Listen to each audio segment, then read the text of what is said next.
Bine m-am găsit la un nou episod pe acest canal. O să ne jucăm iar Geometry Dash nivelul 2. Și mi-am amintit, o să fac mai multe genuri de videoclipuri de gaming. Adică o să mă joc și Brawl Stars, Free Fire și Zuba.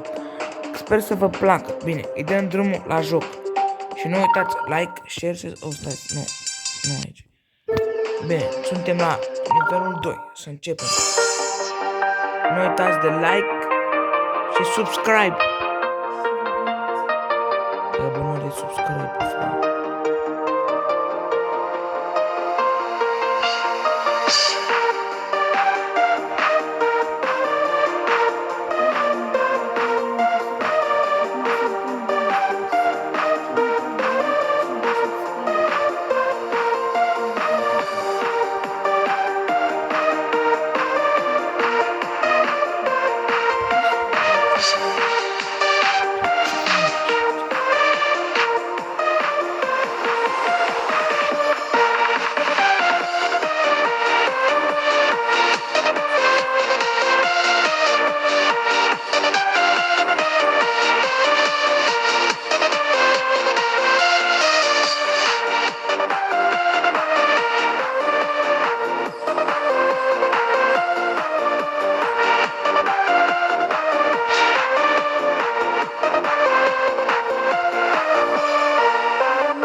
Și acesta, oameni buni, a fost nivelul 2 trecut.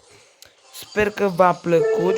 Nu uitați de like și abonați-vă, vă rog frumos. Și așa s-a încheiat episodul nostru de astăzi.